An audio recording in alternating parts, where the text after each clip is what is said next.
Subversion is the term, if you look in a dictionary or criminal code to that matter, usually is explained as a part of activity to destroy things like religion, government system, political, economical system of a country.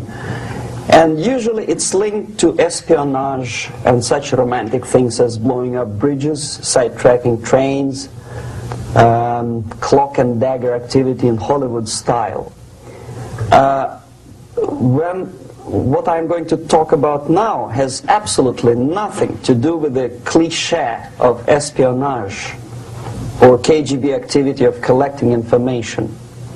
So the greatest mistake or misconception, I think, is that whenever we are talking about KGB, for some strange reason, starting from Hollywood movie makers to professors of political science and quote-unquote experts on Soviet affairs, or Kremlinologists as they call themselves, they think that the most desirable thing for Andropov and the whole KGB is to steal blueprints of some supersonic jet, bring it back to Soviet Union and sell it to the Soviet military-industrial complex. It's only partly true. If we take the whole time, money, and manpower that the Soviet Union and KGB in particular spends outside of USSR border, we will discover, of course there are no official statistics unlike with CIA or FBI, that the espionage as such occupies only 10 to 15% of money, time, and manpower. 15% of the activity of KGB. The rest, 85%, is always subversion. And unlike a dictionary of English, Oxford Dictionary, subversion in Soviet terminology means always a destructive, aggressive activity aimed to destroy the country, nation, or geographical area of your enemy. So there's no romantics in there, absolutely. No blowing up bridges, no microfilms in Coca-Cola cans, nothing of that sort. No James Bond nonsense. It's most of this activity is overt, legitimate, and easily observable if you give yourself time and trouble to observe it. But according to the law and law enforcement systems of the Western civilization, it's not a crime. Exactly because of misconception, manipulation of terms. We think that subverter is a person who is going to blow up our beautiful bridges. No. Subverter is a student who comes for exchange, a diplomat, an actor, an artist, a journalist like myself was 10 years ago. Now, subversion is an activity which is a two-way traffic. You cannot subvert an enemy which doesn't want to be subverted. If you know history of Japan, for example, before 20th century, Japan was a closed society. The moment a foreign boat comes to the shores of Japan, the Imperial Japanese Army politely tells them to get lost. And if American salesman comes to the shore of Japan, let's say 60 or 70 years from now back, and says, oh, I have a very beautiful vacuum cleaner for you, with the good financing, he says, please leave us, we don't need your vacuum cleaner. If they don't leave, they shoot them to preserve their culture, ideology, traditions, values intact. You were not able to subvert Japan. You cannot subvert Soviet Union because the borders are closed. The media is censored by the government. The population is controlled by the KGB and internal police. With all the beautiful glossy pictures of Time magazine and Magazine America, which is published by the American embassy in Moscow, you cannot subvert Soviet citizens because the magazine never reaches Soviet citizens. It's collected from the newsstands and thrown to garbage can. Subversion can be only successful when the initiator, the actor, the agent of subversion has a responsive target. It's a two-way traffic. United States is a receptive target of subversion. There is no response similar to that one from United States to the Soviet Union. It stops halfway somewhere. It never reaches here. The theory of subversion goes all the way back 2,500 years ago. The first human being who formulated the tactics of subversion was a Chinese philosopher by the name of Sun Tzu.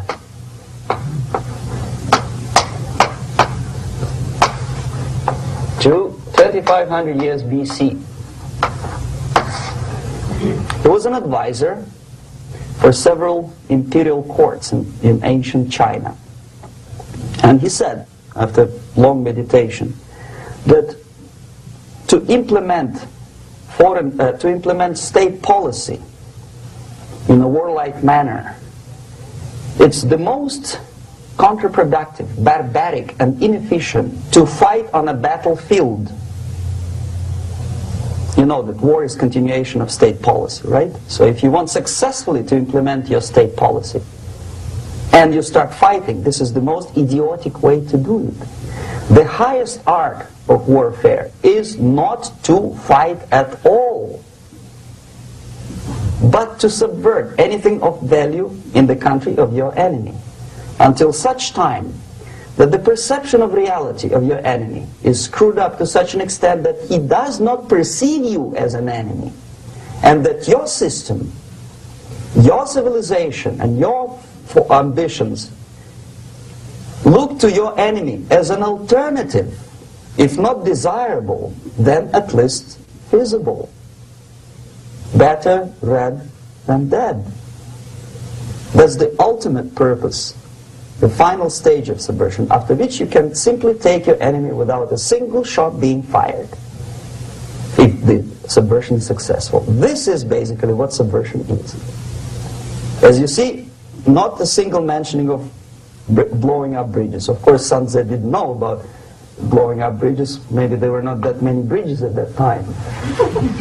But the basics of subversion is being taught to every student of KGB school in USSR and to officers of military academies. I'm not sure if the same author is included in the list of reading for American officers, to say nothing about ordinary students of political science. I had difficulty to find the translation of Sun Tzu in the library of a university in Toronto and later on here in Los Angeles. But it's a book which is not available. It is forced to every student in USSR. Every student who is taught to be dealing further in his future career with foreigners. What subversion is? Basically, it consists of 4 periods, time-wise. If we start from here and go this way, time, right? This is the beginning point. The first stage of subversion is the process which is called, basically, demoralization. It says for itself what it is.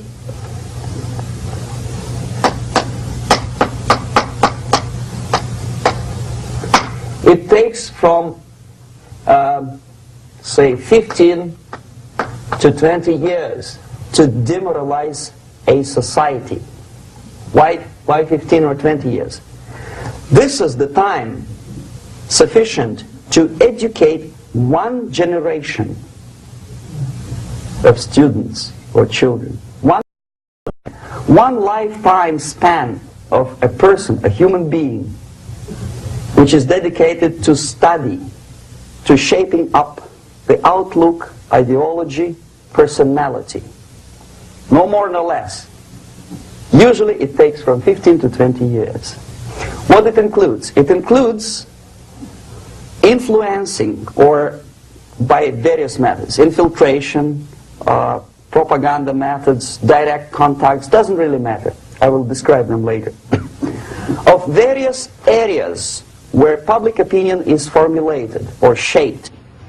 Religion, educational system, social life, administration, law enforcement system, military, of course, and labor and employer relations, economy. Okay? 5 areas. I will not write them down because we will not have enough space. Sometimes when I describe all the methods, students ask me question, are you sure this is the result of the Soviet influence? Not necessarily. You see, the tactic of subversion, about which I'm talking, is similar to the martial art, the Japanese martial art. If some of you are familiar with that tactic, probably you will remember that if an enemy is bigger and heavier than yourself, it would be very painful to resist his direct strike. If a heavier person wants to strike me in the face, it would be very naive and counterproductive to stop his blow. The Chinese and Japanese judo art tells us what to do. First to avoid the strike, then to grab the fist and continue his movement in the direction where it was before, right? Until the enemy crashes in the wall. You see? So, what happens here? The target country obviously does something wrong. If it's a free democratic society, there are many different movements within the society. There are obviously, in every society, there are people who are against this society. They may be simple criminals, ideologically in disagreement with the state policy, conscientious enemies, simply psychotic personalities who are against anything. Right? And finally, there are a small group of agents of a foreign nation, bought, subverted, recruited. Right? The moment all these movements will be directed in one direction, right? This is the time to catch that movement and to continue it until the movement forces the whole society into collapse, into crisis, right? So that's exactly the martial art tactic. We don't stop an enemy. We let him go. We help him to go in the direction we want them to go. Okay? So, on the stage of demoralization, obviously there are tendencies in each society, in each country, which are going to opposite direction from the basic moral values and principles. To take advantage of these movements, to capitalize on them, is the main purpose of the originator of subversion. So we have religion, we have education, we have social life, we have power structure, we have labor relations, unions, and finally we have law and order. 1, 2, 3, 4, 5, 6. Okay? These are the areas of application of subversion. What it means exactly? In case of religion, destroy it, ridicule it, replace it with various sects, cults, which bring people's attention, faith, whether it is naive, primitive, doesn't really matter. As long as the basically accepted religious dogma is being slowly eroded and taken away from the supreme purpose of religion, to keep people in touch with the supreme being, that serves the purpose. Therefore, replace it, accepted, respected religious organizations with fake organizations. Distract people's attention from the real faith and attract them to various different faiths. Education. Distract them from learning something which is constructive, pragmatic, efficient. Instead of mathematics, physics, foreign languages, chemistry, teach them history of urban warfare, natural food, home economy, your sexuality, anything, as long as it takes you away, okay, Social life. Replace traditionally established institutions and organizations with fake organizations. Take away the initiative from people. Take away the responsibility from naturally established links between individuals, group of individuals, and society at large, and replace them with artificially, bureaucratically controlled bodies. Instead of social life and friendship between neighbors, establish social workers institutions. There are people who are on payroll of whom? Society? No. Bureaucracy. The main concern of social workers is not your family, not you, not social relations between groups of people. The main concern is to get the paycheck from the government. What will be the result of their social work doesn't really matter. They can develop all kind of concepts to show to the government and to the people that they're useful. Okay, away from the natural links, power structure. Okay, the natural bodies of administration, which are traditionally either elected by people at large or appointed by elected leaders of society, are being actively substituted by artificial bodies. The bodies of people, groups of people, whom nobody elected. Never. As a matter of fact, most of the people don't like them at all, and yet they exist. One of such group is media. Who elected them?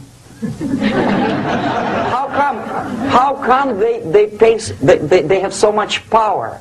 Almost monopolistic power on your mind. They can rape your mind.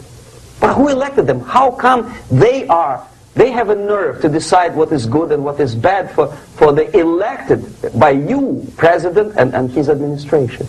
Who the hell are they?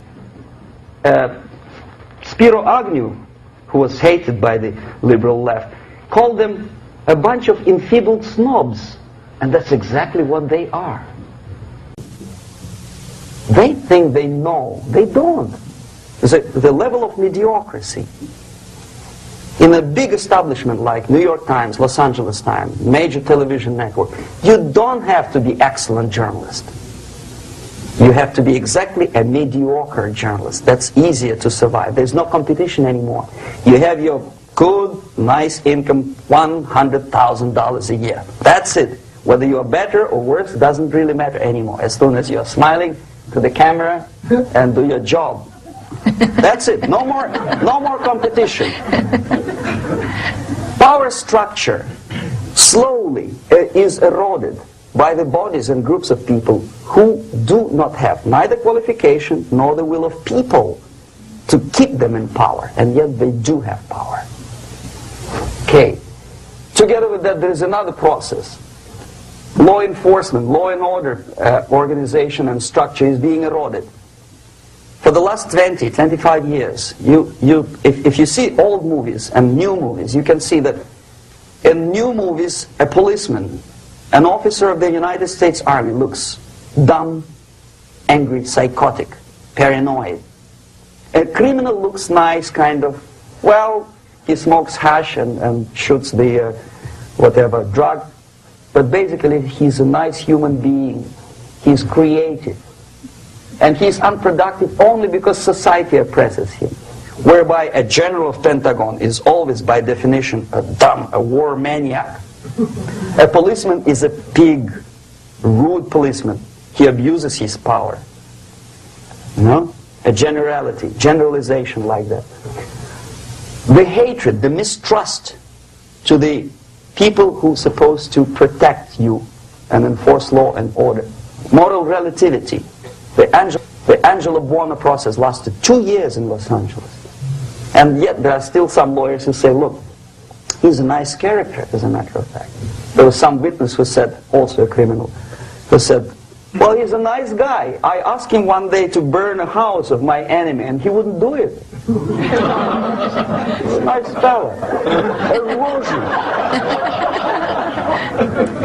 A slow substitution of basic moral principles, whereby a criminal is not a criminal, actually. He's a defendant. Even if his guilt is proven, there is still a doubt to kill or not to kill, to be or not to be. Thou shalt not kill, yes. But this line may not necessarily be applicable to a murderer. Thou shalt not murder. That should be the presumption, not that thou shalt not kill. Okay, labor relations. At this stage, within 15 to 20 years, we destroy the traditionally established links of bargaining between employer and employee. The classical Marxist-Leninist theory of natural exchange of goods. A person A has 5 sacks of grain and person B has 5 pairs of shoes. And the natural exchange without money is when they bargain between each other. And only with the introduction of the third force, C, an entirely third foreign stranger who says, no, don't give him 5 sacks of grain, give it to me. And you give me your 5 pairs of shoes, and I will distribute it accordingly. So that the economy will go. This is the death of natural exchange, and death of natural bargaining. Well, trade unions were established 100 years ago. The objective was to improve working conditions and to protect the rights of workers from those employers who were abusing their right because they had more money. Objectively, at that time, initially, the trade union movement did work. What we see now is that the bargaining process is no longer resulting in the compromise, which is leading objectively to betterment of working conditions and increase of salary. What we see is that after each prolonged strike, the workers lose. Even if they have 10% increase of their salaries, they cannot catch up due to inflation and due to missed time. More than that, millions of people suffer from that strike because economy now is interdependent. It's intertwined like one body. If previously steel workers, say 100 years ago, could strike and nobody would suffer, now it's impossible anymore. If a garbage collector strikes today, the rest of the multi-million city is stinking. I mean, there's no more service. In Quebec, for example, we had the electricians who were on strike in the middle of winter. You can freeze your bottom, and they still were on strike. Did they catch up with the salary? No, they lost. Who benefited? The leaders of trade union. What is the motivation for strike? Improving of a worker's condition? No, obviously it's not. Then what is it? Ideology. To prove to these capitalists. And the obedient horde of workers, like sheep, follow these people. And they cannot disobey. Why? Because if they do, you know what happens to them. Pickets, murders, shooting truck drivers by picketers.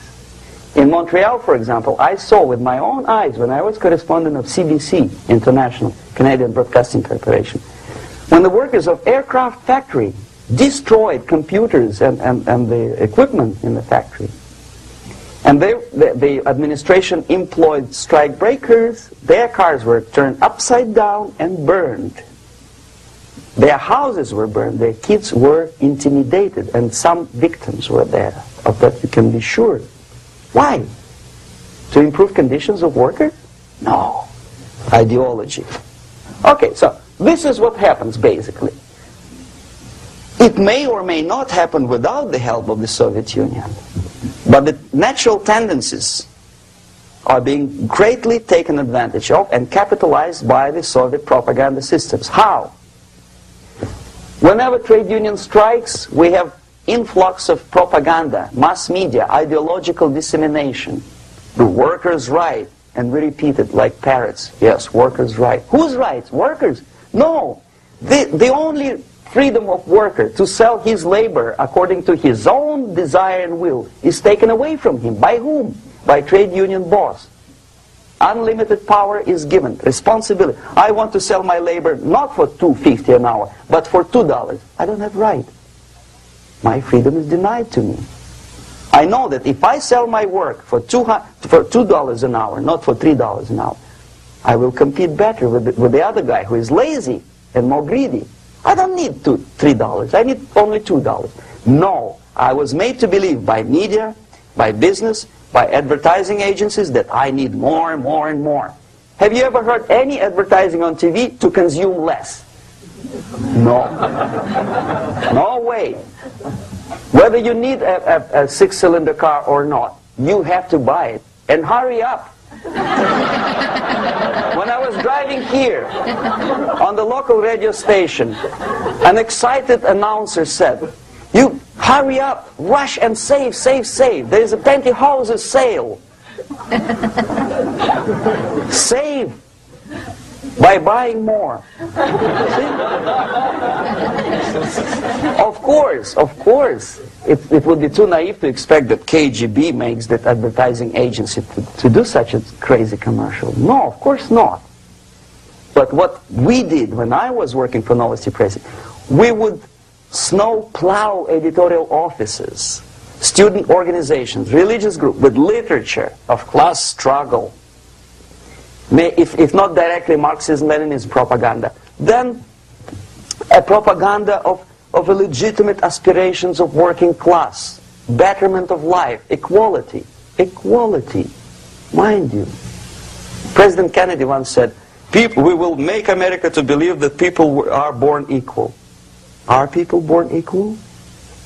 Is there any mentioning in the Bible or any other holy scripture in any religion, if you don't believe me, go to the library and check it, there is not a single word about equality. Just the opposite. By your deeds, God will judge you. What you do is important. The merit of your personality. You cannot legislate equality. If you want to be equal, you have to be equal. You have to deserve it. And yet we build our society on the principle of equality. We say people are equal. We know it is false. It's a lie. Some people are tall and stupid. Others are short, bold, and clever.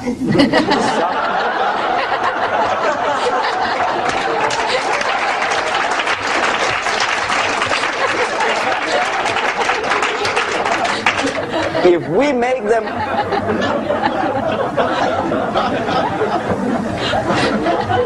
make them equal by force, if we put the principle of equality in the basis of our socio-political structure, it's the same thing as building a house on sand. Sooner or later it will collapse, and that's exactly what happens. And we, as Soviet propaganda makers, are trying to push you in the direction which you go yourself. Equality, yes, equality. People are equal. Land of equal opportunities. Is it true or not? Think about it. Equal opportunities. Should there be equal opportunities? For me, and for a lazy bastard who come here from some other country and immediately registers as a welfare recipient, benefits. I never received a single dollar. No, sorry, I did receive once. But I never applied for welfare. For the 13 years, I took any job. Security guard, journalist, taxi driver, anything. Well, I was restless, but some people don't like it. They immediately. So why should we have equal opportunities? Why? The equal opportunity to excel. Equal opportunity in equal circumstances, yes, but you know people are different. To excel, yes, provided we reach the same level of excellency, perfection, which is hypothetical, distant future. Yes, maybe. But we know perfectly well that even with the best intentions, people could not be equal. Why should we have equality in the, say, legal system? Myself, I'm considering myself a law-abiding citizen, and a person who comes here to rob and shoot, say the United States administration under Carter, imported thousands of Cuban criminals. They were non-criminals, yet they were accepted. Do you think it's fair if myself and my wife from Philippines, who work like horse as a lab technician in a hospital should have the same rights as a criminal from Cuba? Why? And yet we repeat as parrots, equality, equality, equality. And the Soviet propaganda system helps us to believe that equality is something which is desirable. Democracy, as it was established by fathers of this country, of this system in the last century, is not equality. It's the system where different people, unequal people, have a chance to survive and help each other in constant competition, in constant perfection. Not inequality, which is superimposed from a godfather or a nice person in Washington, D.C. And the absolute equality exists in Soviet Union, quote-unquote equality. Everybody is equal in dirt, except some people are more equal than the others in Politburo. So, the moment you bring a country to the point of almost total demoralization, when nothing works anymore, when you are not sure whether it is right or wrong, good and bad, but there's no division between evil and good, when even the leaders of church sometimes say, well, violence for the sake of justice, especially social justice, is justified in countries like Nicaragua, El Salvador, well, maybe Rhodesia.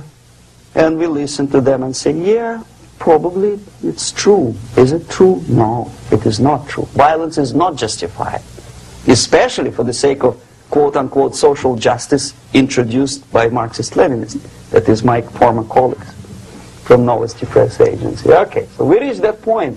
The next step is destabilization.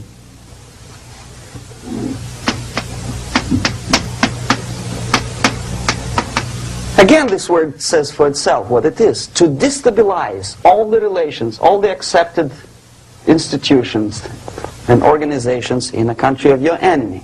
How you do it? You don't have to send a battalion of KGB agents to blow up bridges. No. You let them do it themselves. The area of application is, again, it's narrower now. Not like the previous case. The overt legitimate actions of the KGB in this case would be hardly noticeable. There is no crime if a professor who recently went to USSR introduces a course of Marxism-Leninism in a Californian college, for example. Nobody is going to come to his doorstep and say, okay, mister, come, you are under arrest. No, it's not a crime. It's not even considered a moral crime against your country. So the area of application here is narrowing down to economy, again labor relations, right? To law and order, plus military.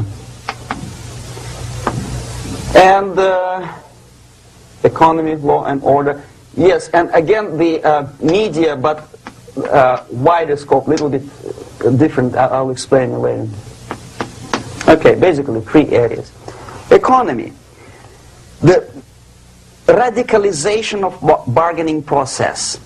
If on that stage we still could achieve, theoretically, some positive compromise between the negotiating sides with say, the arbitrary introduction of arbitrary judges, a third side, objectively judging the demands of both sides. Here it's radicalization. On the stage of destabilization, we cannot come to compromise even within a family. The husband and wife couldn't figure out which is better. Husband wants his kids to eat at the table, and wife wants a child to roam around the room and drop food all over the floor. They cannot come to compromise unless they start a fight. It's impossible to reach a compromise, constructive compromise, between neighbors.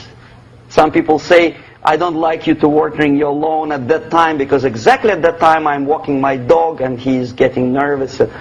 He cannot pass his bowels, you know. So they cannot compromise. They go to a civil court or something like that. Radicalization of human relations. No more compromise. Fight, fight, fight. The normal, traditionally accepted relations are destabilized. The relations between teachers and students in schools and colleges. Fight. The relations between, in economical sphere, between laborers and employers are further radicalized. No more acceptance of the legitimacy of demands of workers. Unlike Japanese, with the Theory Z, if you ever heard about it, where the workers are involved in the decision-making process, therefore they don't have moral incentive to fight their bosses. In the United States, it's just the opposite. The harder is the fight, the better. The more heroic they look. When the Greyhound network was on strike recently, the correspondents of local TV networks all over the United States were approaching these strikers, and they say, oh yes, we are doing something nice. They look like heroes and they were proud. There was some family, the husband was bus driver. Now they decided in a protest against the bosses to camp somewhere in the forest. And they were presented to the audience as a heroic, nice people. You see? The violent clashes between passengers, picketers, and the strikers are presented as something normal. 10, 15, 20 years ago, we would be angry, say, why so much hatred? Today we are not. We say, well, commonplace. Radicalization, militarization sometimes. As I explained on that stage, I took a step a little bit further. Shooting people. Okay, law and order now also is pushed into the area where previously people settled their differences peacefully and legitimately. Now we are getting with this court cases in the smallest irrelevant cases. We cannot solve our problems anymore. The society at large becomes more and more antagonistic between individuals, between groups of individuals, and the society at large. The media puts himself in the opposition to the society in general, at large. Separate, alienated. Okay? On that stage, you remember I was talking a couple of hours ago about the sleepers.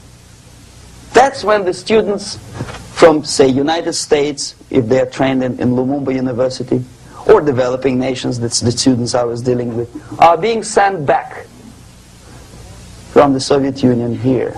Or if they were already in the United States, in the country which is the object of subversion, they spring to action.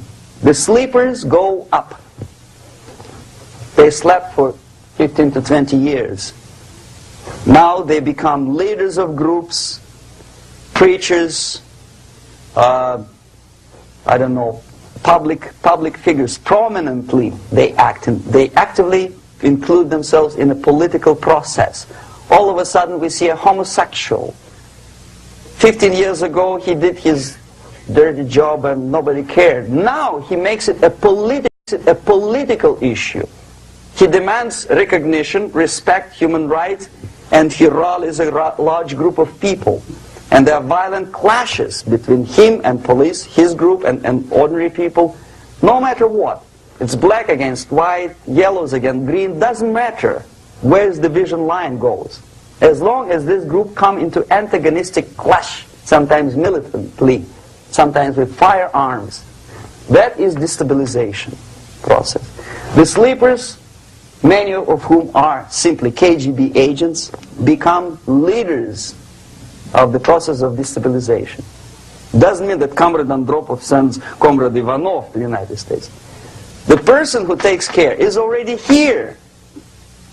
He is a respected citizen of the United States. Sometimes he gets money from various foundations for his legitimate struggle for, I don't know, human rights, women's rights, kid lib, prison lib, whatever.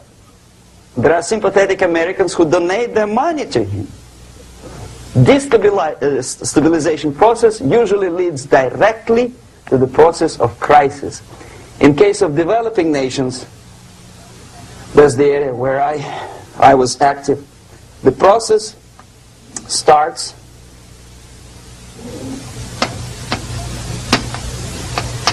when the legitimate bodies of power, the social structure collapse. It cannot function anymore. So instead, we have artificial body injected into society, such as non-elected committees. You remember I was talking about them here. Social workers who are not elected by people, media who are self-appointed rulers of your opinion, some strange groups which claim that they know how to lead society forward. They don't usually. All they care is how to collect donations and sell their own concocted ideology, mixture of religion and ideology. Here, we have all this artificial body claiming power. If the power is denied to them, they take it by force. In case of Iran, for example, all of a sudden we have revolutionary committees. What kind of revolution? There was no revolution yet, and yet they had the committees. They were taking power of judgment. They had the power of execution, they had the power of legislation, and that they had the power of judicial. All of them combined in one person, who is half-baked intellectual, sometimes graduated from Harvard University or Berkeley. He comes back to his country and he thinks that he knows the answer to all the social, economical problems. Okay? Crisis is when society cannot function any more productively. It collapses, obviously. That's the word for crisis. So therefore, the population at large is looking for a savior. The religious groups are expecting a Messiah to come. The workers say, we have family to feed. Let's have a strong government, maybe socialist government, centralized. When somebody put the employers on their place and let us work. We are sick and tired of going to strike and missing overtime and all that stuff. We need some strong man, strong government, a leader, a savior is needed. Population is sick and tired already. And here we are. We have a savior. Either a foreign nation comes in, or the local group of leftists, Marxists, no matter what they call themselves, Sandinista, a reverend or some sort, Bishop Muzureva, like in Zimbabwe, doesn't matter. A savior comes and says, I will lead you. So we have two alternatives here. Civil war and invasion. Okay? See how it goes? Civil war, we know what it is. Lebanon is the best example. The civil war, which was artificially implanted in Lebanon by injection of force of PLO, Palestinian Liberation Organization. Invasion we have in many other countries like Afghanistan, name any East European country, it was invaded by the Soviet army. But the result is the same. The next stage is normalization. Normalization is a very ironic word, of course. It is borrowed from 1968 situation in Czechoslovakia, when the Soviet propaganda and after them New York Times declared the country is normalized. The tanks moved into Prague, so there is no more Prague Spring, there is no more violence. Normalization. At that stage, the self-appointed rulers of the society don't need any revolution anymore. They don't need any radicalism anymore. So this is the reverse from destabilization. Basically, it is stabilizing the country by force. So all the sleepers and activists and social workers and liberals and homosexuals and professors and Marxists and Leninists are being eliminated. physically sometimes. They've done their job already. Okay? They are not needed anymore. The new rulers need stability to exploit the nation, to exploit the country, to take advantages of the victory. Okay? So no more revolutionaries, please. And that's exactly what happens in a number of countries. You remember Bangladesh? This is the crisis in which I was instrumental. First they had Mujibur Rahman. In 1971 he was the leader of People's Party, Awami League, with mustache like Stalin. He was in Russia many times. In 5 years, he was shot by his former colleagues, Marxists. He fulfilled his function. In Afghanistan, it happened 3 times. First there was Taraki, then there was Amin, now there's Babrak Karmal. They killed each other successively, one after another. The moment he fulfills his duty, the first one demoralized country, the second destabilized, the third one brought it to crisis. Goodbye, comrades. Babrak Karmal comes from Moscow and put into the seat of power. Same thing happened in Grenada recently. Maurice Bishop, Marxist, was killed by Austin, what's his name, General something, who was also a Marxist. Right? So no more revolutions, please. Normalization now. From now on, no more strikes, no more homosexuals, no more women lib, no more kid lib, no more lib, period. Good, solid, democratic, proletarian freedom. That's it. Now, to reverse this process takes enormous effort. When today, United States had to invade Grenada to reverse the process of subversion. Some people say, boy, this is not good, it's not kosher to invade the beautiful country, island of Grenada. Well, why didn't you stop the process here, when Grenada was just approached by leftists? Why not to prevent Maurice Bishop to come in power in the first place? Did Grenadians want him? Very questionable. They didn't know who was Maurice Bishop in the first place. He came to power by coup d'etat himself. Okay? No, we let the situation develop further and further and further until the crisis and normalization very soon. And then the United States decided to invade country, discovering that the country was absolutely a military base for the Soviet Union. Of course it's a drastic measure. Of course it's a pity that Marine Corps had to lose, what, 17 lives. Very bad. Why not to stop the process before it comes to crisis? Oh no, intellectuals will not let you. It's interference into domestic affairs. They're very careful not to let American administration to interfere in domestic affairs of Latin American countries. They don't mind Soviet Union interfere in these affairs.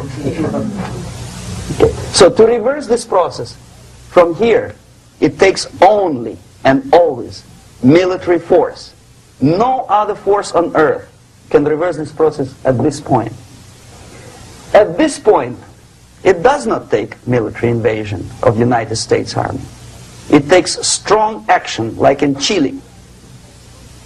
A CIA covert involvement to prevent the savior from outside to come into power and to stabilize country before it erupts into civil war. Country before it erupts into civil war. Okay? Support the right-wing conservative forces. By money, by crooks or love, doesn't matter. Stabilize the country. Don't let the crisis develop into civil war or invasion. Oh no, your liberals will say it's against the law. The Congress will not appropriate money for covert actions of CIA. Why not? Should we wait till the normalization come and Soviet tanks land in Los Angeles airport? Now, at that point, at the point of destabilization, also the process could be reversed. Again, easily than this. No CIA involvement at this point. You know what it takes here? Restriction of some liberties for small groups which are self-declared enemies of the society. As simple as that. Oh no, the media and liberals will tell you this is against the American Constitution. How can we, by force, deny the civil rights to criminals, for example? It's not good. Okay? So we allow them to, okay, if you allow the criminals to have civil rights, go on and bring the country to the crisis. This is a bloodless way to do.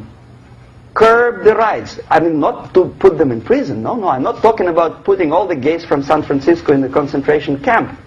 Do not allow them to take political force. Do not elect them to the seats of power, whether it is municipality level, state level, or federal level.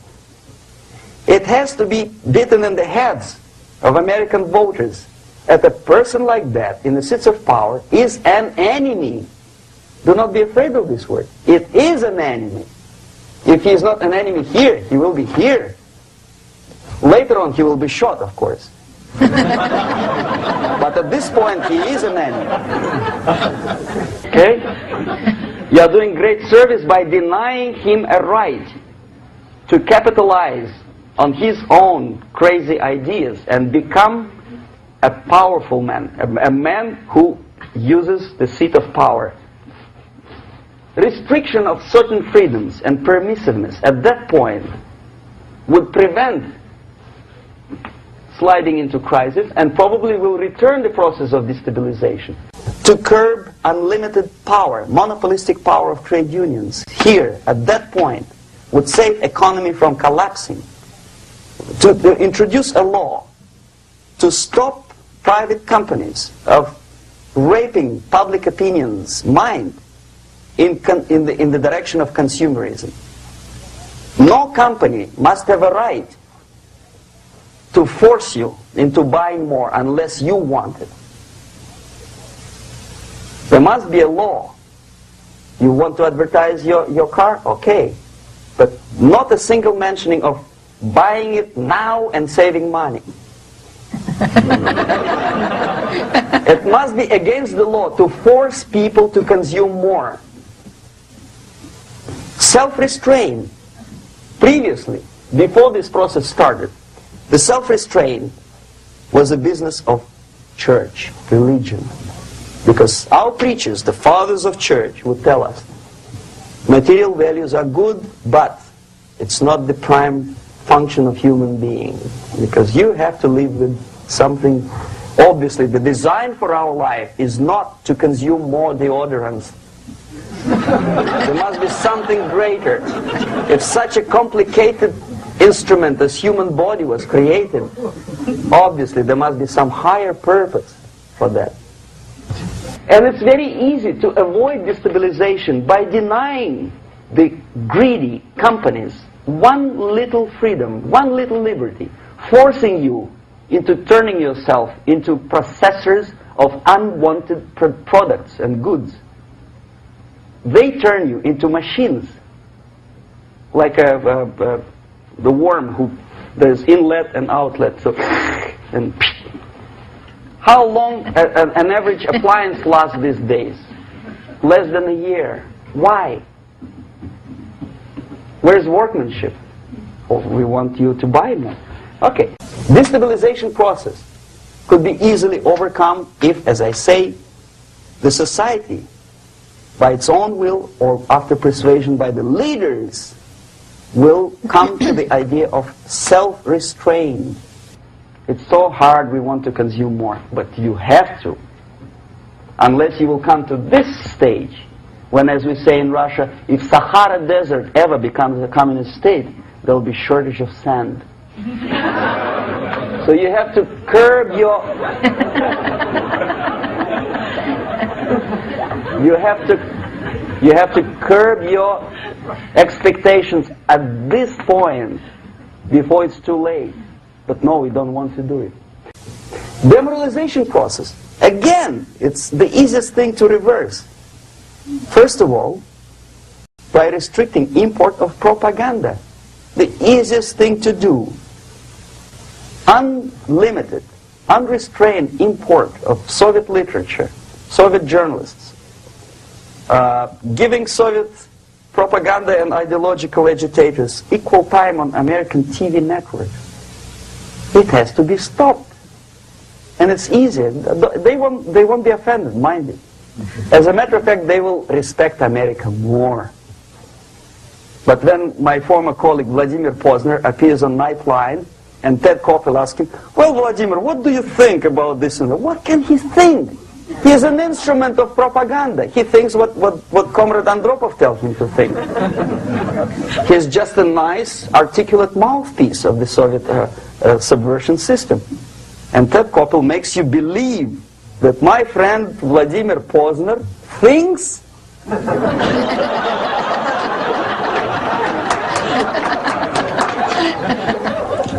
the process of demoralization may not have started at all if at that point the country, which is a recipient of subversion, actively, not violently, but actively, prevents importation of foreign ideology. I don't want America to follow the pattern of ancient Japan. You don't have to shoot every foreigner when it approaches the sacred borders of the United States. But when he offers you a junk in the disguise of very shiny something, you have to tell him, no, we have our own junk.